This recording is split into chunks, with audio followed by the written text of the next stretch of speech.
আশ্রমের সৎসঙ্গ আমরা যে হয় সেটা তিথি থেকে আরম্ভ করে সবকিছু আমাদের সম্মেলনের সঙ্গে আলোচনা করে আমরা ফেলি। তার কারণ সেই দিন যাতে যজ্ঞ করলে লাভ হয়, কোন তিথি, কোন নক্ষত্র, কোন ফোন, এবং সবাইকে বলবো যে এরপর থেকে যখনই আশ্রমে সৎসঙ্গ হবে সেই সময় বাড়ি থেকে বেরোবার সময় জপ করতে করতে বেরোতে হবে, এবং জব করতে করতে এসে যজ্ঞের আহুতি দেওয়ার পরে তখন জব ছাড়তে হবে। আর অনেকে বলে যে আমার মনস্কামনা পূর্ণ কি করে হবে? মনস্কামনা পূর্ণের জন্য বাবা মা সকলকে তোমাদের বলি, ছোট ছোট মনস্কামনা লিখবে খাতায়, লিখে সেটাকে যখন জব করবে তখন বলবে আমার জন্য এটা হয়ে যায়। দেখবে আস্তে আস্তে ছোট ছোট মনস্কামনা নিশ্চিতভাবে পূরণ হয়। আমাদের শাস্ত্রে বলছে যতই জপ করো না কেন, যজ্ঞ না করলে সেটা নিষ্ফল হয়ে যায়। তাই মাসে একটা যজ্ঞ রাখা হয়।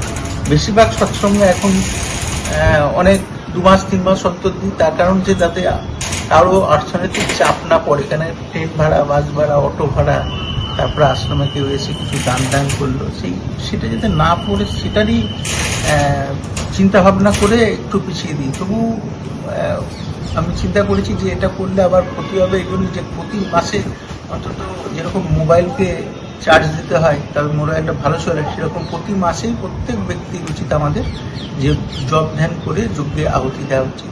কিছু আমার সেরা সন্তান, তাদের নামগুলো আমি পরপর পাবো, তা কিছু নামটা করি।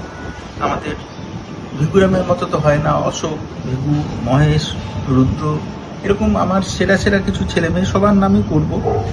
আশ্রমের আমার প্রত্যেকটা সন্তান প্রিয়, কিন্তু সেরা সন্তানের মধ্যে সুতপামা, বাবা, কমিটু, স্বপন, স্বপন ব্যানার্জি, প্রিয়মা, মধুমিতা, সুজাতা, প্রভায়, রঞ্জিত চেন, আমাদের রঞ্জিত, গণপতি, প্রবীর, দীপঙ্কর, রবীন, কল্যাণী, এদের সকলকে, এরা না থাকলে এই আশ্রমটা আমরা এইভাবে চলতে পারতাম না। আর এরা সত্যি একটা দানা খাওয়ার আগে চিন্তা করে বাবার মুখে দানা পড়েছে কিনা। এদের কাছে সারা জীবন দায়বদ্ধতা থাকবে, আমার কৃতজ্ঞতা থাকবে। যেখানেই হোম করুন এখানে সবসময় চাই এরা যেন ভালো থাকে। আর সকলকে বলবো আশ্রমে যাদের নাম করতে পারলাম না তারাও তোমরা খুব ভালো থাকে। ওরা শুধু ভগবানকে শুধু দেওয়া কথা না, ভগবান অন্তর থেকে কিছু পাওয়ার জন্য ওরা করে না, ভালোবাসে। আর যখন ভক্তি আসে তখন মানুষ এই পথে। যারা চিন্তা করে, আর সোশ্যাল মিডিয়া এমন একটা মিডিয়া, সেই মিডিয়াটায় মিথ্যে যদি প্রচারও করে, তোমার কেস কারবারি করে ওটাকে বন্ধ করতে পারবা, এর বেশি কিছু নাই। এই সোশ্যাল মিডিয়া থেকে যত দূরে থাকবো আমরা তত ভালো থাকবো। কারণ সোশ্যাল মিডিয়াটা কিন্তু সরকার যদি একটু নিয়ন্ত্রণ করে তাহলে কিন্তু ভালো হবে। যে কোনো জিনিস যখন মিথ্যা প্রচার হবে, তার কি তদন্ত হয়েছে, প্রশাসনে কোনো কমপ্লেন হয়েছে, এইগুলো মানুষ বোঝে না। মিথ্যা প্রচার করে দেয়, তারপর যখন তাকে ধরপকড় করা হয় তখন সে ক্ষমা চেয়ে নেয়। এইগুলোর থেকে নিজেকে বিরত থাকতে হবে। কিছু ভাই বোন যারা নিখিল, পিয়ালিমা, অঞ্জন, নারায়ণের, ছোট রীতা, এরা যারা মানে ঈশ্বর থেকে বিমুখ, তারা একটু তো কষ্টের মধ্যে থাকবেই, তবেও তাদের নিশ্চয়ই ভালো থাকবে। আরও কিছু ভাই বোন আছে তারা নিশ্চয়ই ভালো থাকবে। আমরা টোটাল যতজন ভাই বোনরা তোমরা আছো আশ্রমে, আমাদের উদ্দেশ্যই হচ্ছে ভালো থাকার জন্য ঈশ্বরকে ধরে রাখা।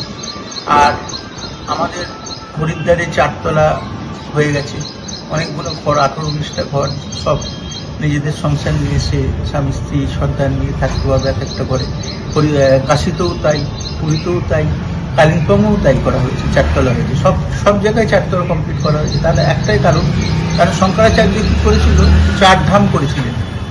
সেটা আমরা সবাই মিলে চিন্তা করেছি যে আমরা এমন এমন জায়গায় তীর্থস্থান বানাবো যাতে সবাই এসে, যখন আমরা থাকবো না বা থাকি, যখনই তাদের অসুবিধা হবে তারা এখানে এসে যাতে যজ্ঞ করে তাদের সেই মনস্কামনা পূরণ করতে পারে এবং বেড়াতে এলে এখানে এসে উঠতে পারে। যার জন্য এটাকে আমার চিন্তা ভাবনায় আছে ধর্মশালা করা, সেটা শুধু আশ্রমের জন্য, অন্য কোনো পারপাস নয়।